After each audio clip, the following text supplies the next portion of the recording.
अगर आप BSc nursing करने के लिए सोच रहे हैं तो ये वीडियो आपके लिए है। हेलो एवरीवन, मैं हूं एक बीएससी नर्सिंग स्टूडेंट और मैं भी थर्ड ईयर में हूं। तो आपको मैं बताऊंगा कि अगर आप बीएससी नर्सिंग करने जा रहे हैं तो आपको किन किन चीज़ों को जान लेना बहुत ज़्यादा ज़रूरी है बिफोर इस कोर्स को कंटिन्यू करने से पहले।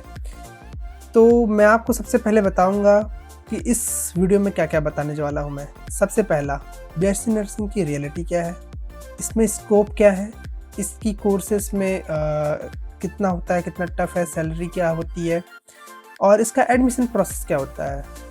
ये सारी चीज़ें मैं इस वीडियो में बताने वाला हूँ, तो आपको ये वीडियो एंड तक ज़रूर देखना चाहिए।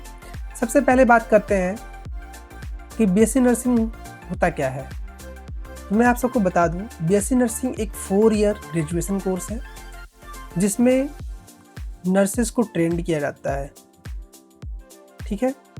और ये 8 सेमेस्टर में डिवाइड होता है जिसमें थ्योरी क्लासेस, क्लिनिकल पोस्टिंग यानी कि practical knowledge and hospital duty, ये 3 चीज़ें आपको पढ़ाई जाती है, सिखाई जाती है और इसमें ट्रेंड किया जाता है।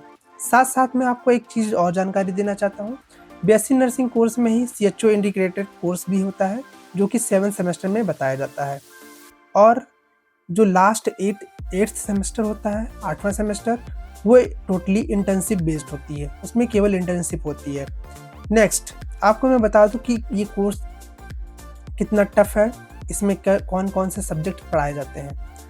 तो अगर मैं बताऊं कि ये इसमें क्या क्या पढ़ाया जाता है, बीएससी नर्सिंग में कौन कौन से सब्जेक्ट पढ़ाए जाते हैं, तो anatomy, physiology, microbiology, community health nursing, paediatric health nursing, gynaecology, mental health nursing और भी 2-3 सब्जेक्ट्स हैं, बस जैसे कि फॉरेंसिक हो गया और मैनेजमेंट की बुक्स कोर्सेस लगा सिलेबस है। तो ऐसे बहुत सारे सिलेबस, वास्ट सिलेबस है जो कि बीएससी नर्सिंग में कवर की जाती हैं। अब मैं आपको बताना चाहूँगा कि सैलरी कितना होता है। अगर मैं सैलरी की बात करूँ तो जो आम तौर पे नर्सिंग स्टाफ की जो सैलरी होती है, नर्सिंग ऑफिसर्स की सैलरी होती है, एम्स में देखा जाए तो वो 1 लाख अबव एंड अगर नॉर्मल डिस्ट्रिक्ट हॉस्पिटल्स या फिर मेडिकल कॉलेजेस में देखा जाए तो उसकी सैलरी जो 70 to 85,000 पर मंथ की होती है। साथ साथ में अगर आप CHO में आपकी जॉब लगी है तो उसकी सैलरी जो स्टार्टिंग होती है उत्तर प्रदेश में, वो 35,000 पर मंथ से शुरू होती है। इसका स्कोप यहीं तक सीमित नहीं है, इसका स्कोप आप फॉरेन में भी जॉब कर सकते हैं, लेकिन उसके लिए आपको कुछ एग्ज़ाम्स पास करने होते हैं जैसे कि IELTS। अब मैं आपको इसकी एडमिशन प्रोसेस और एलिजिबिलिटी का क्राइटेरिया बताता हूँ। तो बीएससी नर्सिंग कोर्स करने के लिए आपको 10th+2 PCB यानी कि फिजिक्स, केमिस्ट्री, बायो से पास होना है।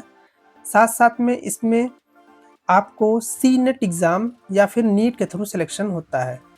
अगर आप उत्तर प्रदेश में बीएससी नर्सिंग करना चाहते हैं तो आपको CNET एग्ज़ाम, जो कि कॉमन नर्सिंग एंट्रेंस टेस्ट है, जो कि अटल बिहारी वाजपेयी यूनिवर्सिटी लखनऊ कंडक्ट कराती है, आपको ये फॉर्म जो है इसका अप्रैल के लास्ट मंथ में CNET एग्ज़ाम्स की फॉर्म्स रिलीज होती है जिसको आप भर के CNET एग्ज़ाम दे सकते हैं।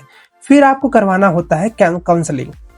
अगर आपका नंबर कट ऑफ में क्लियर है, आप कट ऑफ के अंदर आपके मार्क्स आते हैं, तो आपको बहुत सारे अच्छे कॉलेजेस मिल सकते हैं जिससे आप बीएससी नर्सिंग गवर्नमेंट कॉलेज से परस्यू कर सकते हैं।